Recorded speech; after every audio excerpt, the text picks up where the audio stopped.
My name is Carrie, and I am here to speak with you about ranked choice voting on behalf of Better Ballot Iowa. So, to get started, a little bit about myself. I was born and raised in Council Bluffs, and today I live with my wife and two children in Iowa City. Now, I don't know about you, but between work and family, I don't have a lot of free time. I'm here, probably like many of you, because I'm concerned. I'm concerned that our political system has begun to go off the rails. And most importantly, I'm concerned about what kind of future my children are going to have. So I followed politics for many, many years. Kind of a junkie, I guess. But the 2016 presidential election was a wake-up call for me. This was an election between two historically unpopular candidates.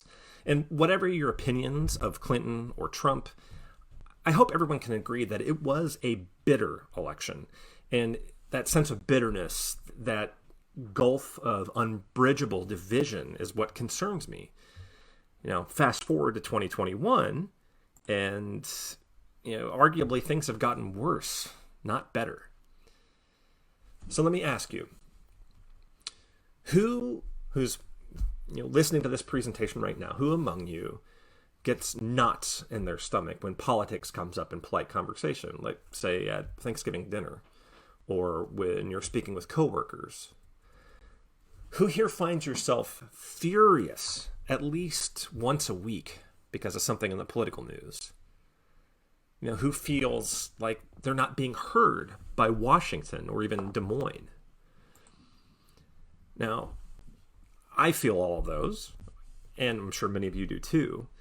And this isn't unique to Republicans or Democrats or independents.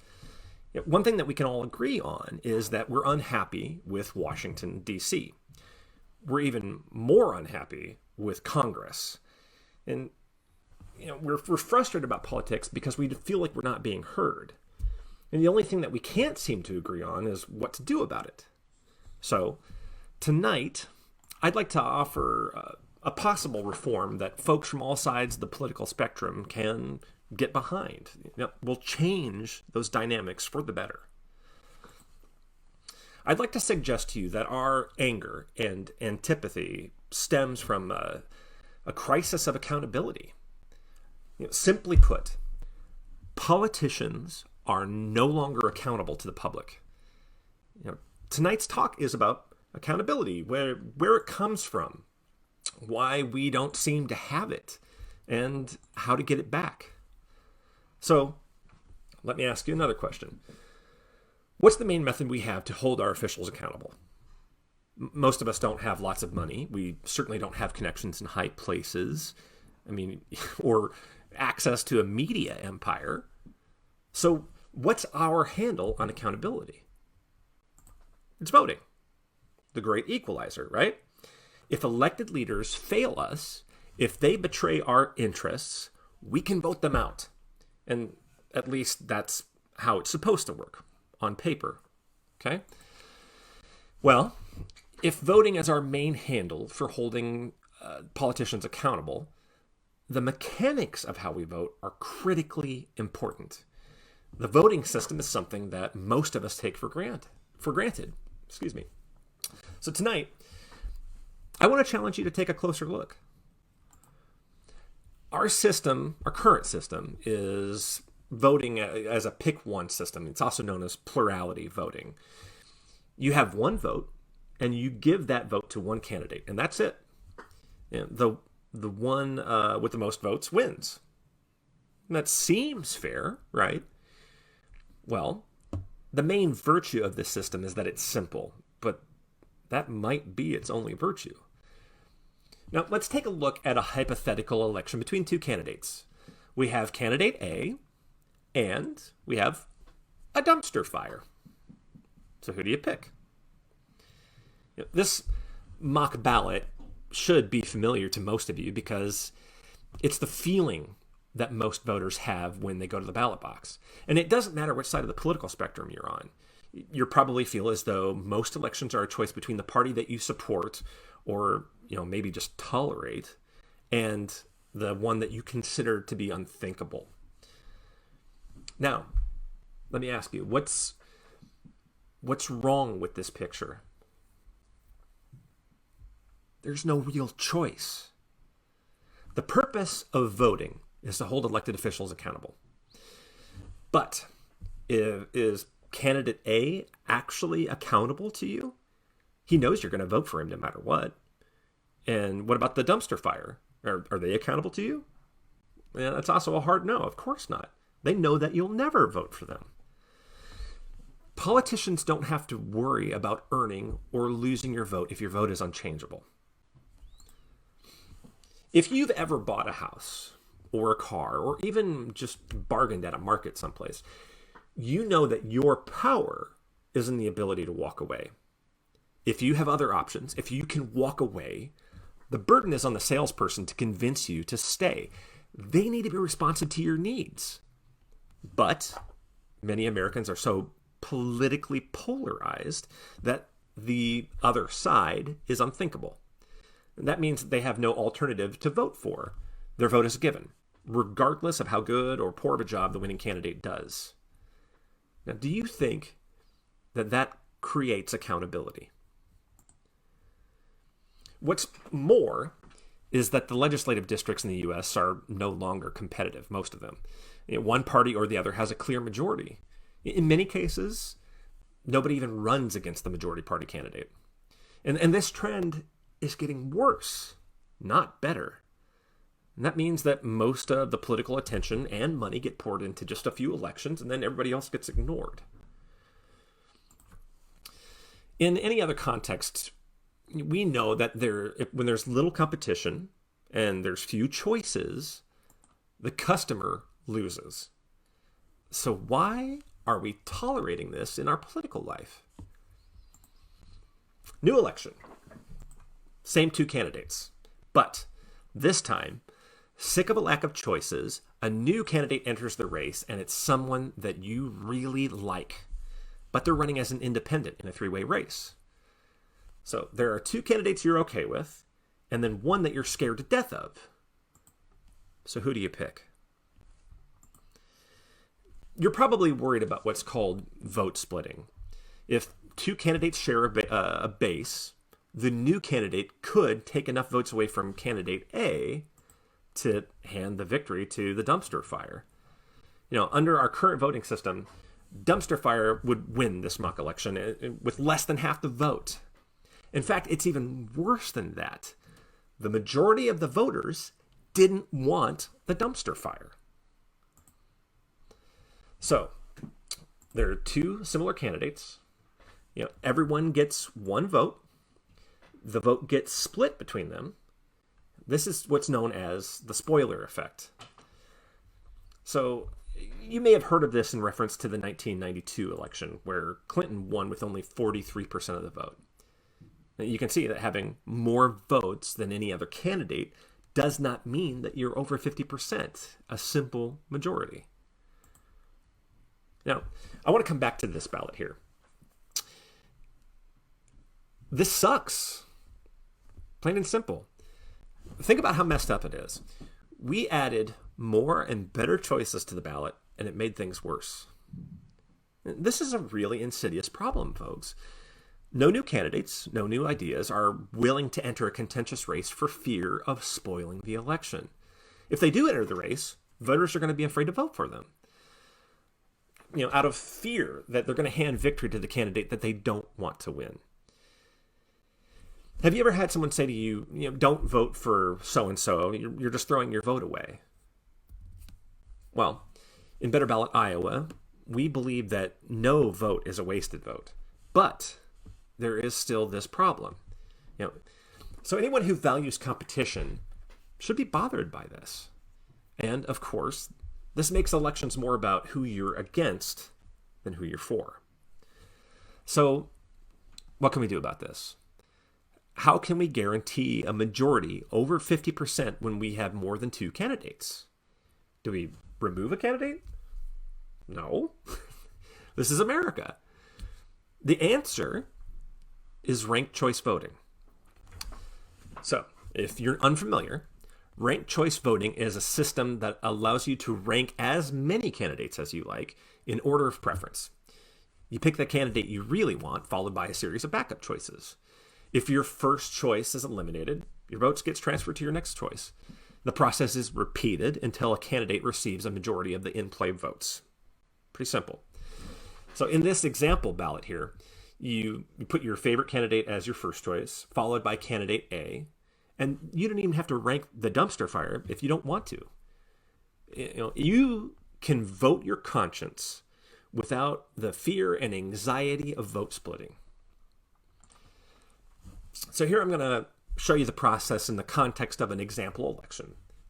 And to make it a little more interesting, we'll make it a four-way race between the candidate you like, the one you'll tolerate, the dumpster fire, and another candidate who appeals to the dumpster fire base, and we'll call them the trash heap. So in the first round, trash heap got the least votes. So in round 2, the trash heap is eliminated. And some of their votes go to the candidate you like, and some of them go, but most of them probably go to the dumpster fire. At this point, there still isn't a candidate with majority support.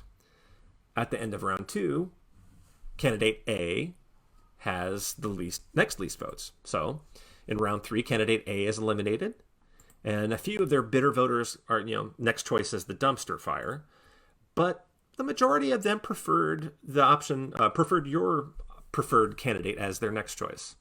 And she wins with 53%. Ranked choice voting minimizes the problem of the spoiler effect. It makes majority winners more likely. Under competitive elections, winners are more likely to be candidates who can build the biggest coalition and be responsive to a larger base. Ranked choice voting reflects the public will. Without fear of spoiling the election, new candidates can safely enter a race and voters can vote with them without fear of wasting their vote.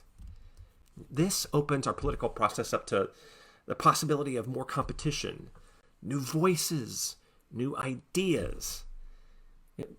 These are qualities that our country desperately needs. Ranked choice elections also do a better job of communicating the public will.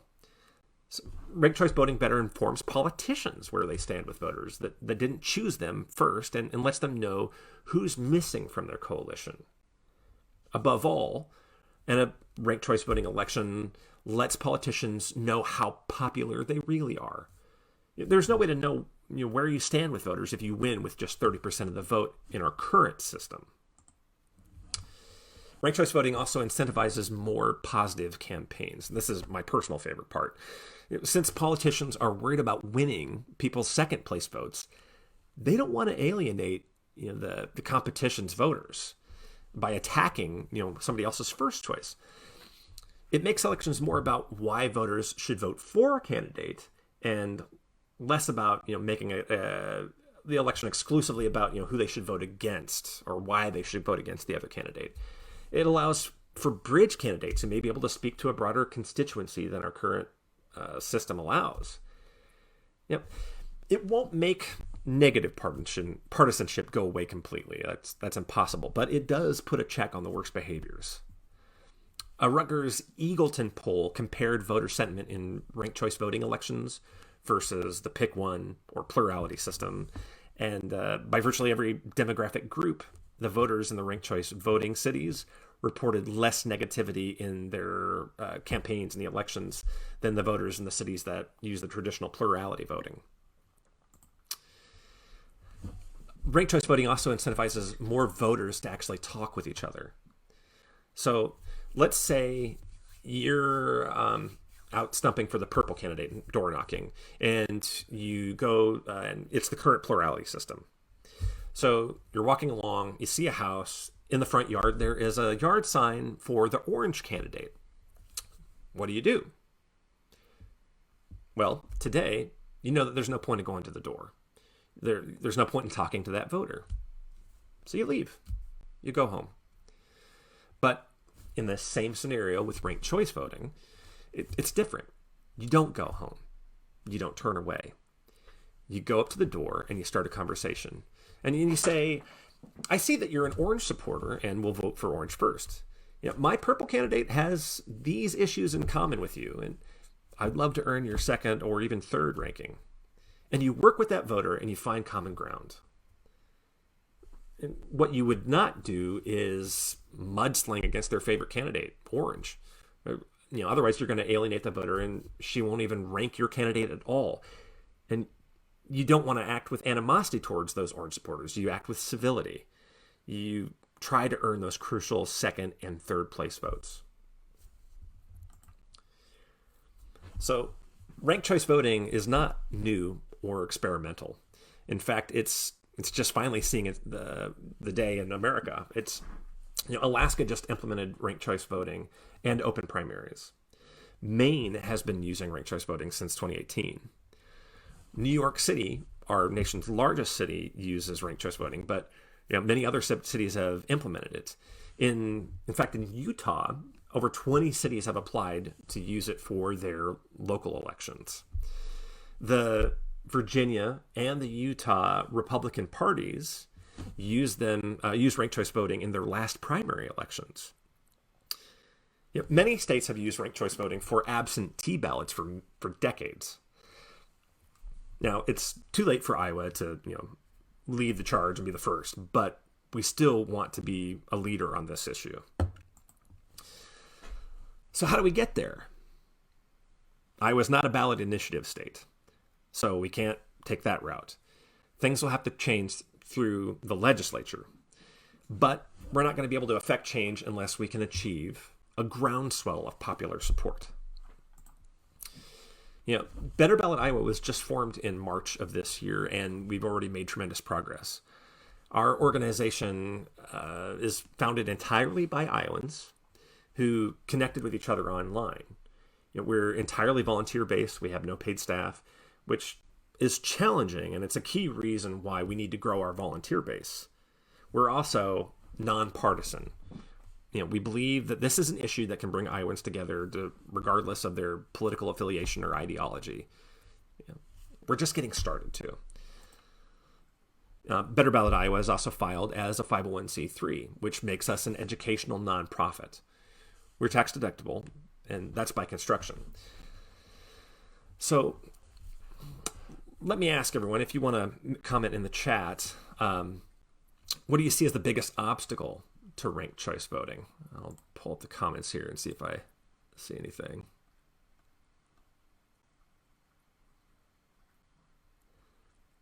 Nothing at the moment. Well, that's okay. It's really just folks not knowing that it exists or what it is. It's the biggest obstacle is that no one's ever heard of it. So our mission at the current time is to make all Iowans and all corners of the state aware of this issue and to try and get them excited about it. Most movements attempt lobbying and legal enactment campaigns too soon. It expends tons of energy and often ends up accomplishing very little. There's going to be a massive resistance to this change when it comes to adopting ranked choice voting in Iowa, and it can only be passed through the legislature. In order to make that happen, we're going to need to leverage a lot of power. So our strategy comes in two phases. The first 2 years of this effort is capacity growth. We need to achieve a critical mass of support. Only then we'll launch the separate legal action campaign. For now, our goal is to make unrelenting progress in 3 growth tracks. We need people, we need money, and we need endorsements. Now, we're still working on defining the terms in what's a successful phase 1, but we can set an order of magnitude. We need to build a base of tens of thousands of supporters, hundreds of endorsements from local and state community leaders throughout Iowa, and tens to hundreds of thousands of dollars. These numbers will give us the power and legitimacy that we need. And if we do this stage right, the legal enactment campaign is going to be much more likely to succeed. In just the last 6 months, we've made tremendous progress. We've grown our support list to nearly 700 people. We've raised over $8,000 enabling us to invest in valuable organizational software and to support our canvassing efforts. We've canvassed for many events already around the state. We've built a strong base of leaders and team members and established ourselves legally. The plot on the left here shows that our current growth, but that's just the beginning. We hope to expand exponentially. And this has occurred in other states, so it's not a pipe dream. And since we are the only ranked choice voting group in Iowa, we have a lot of room to grow. Ranked choice voting is a reform that addresses the underlying problems that prevent progress in all other issues.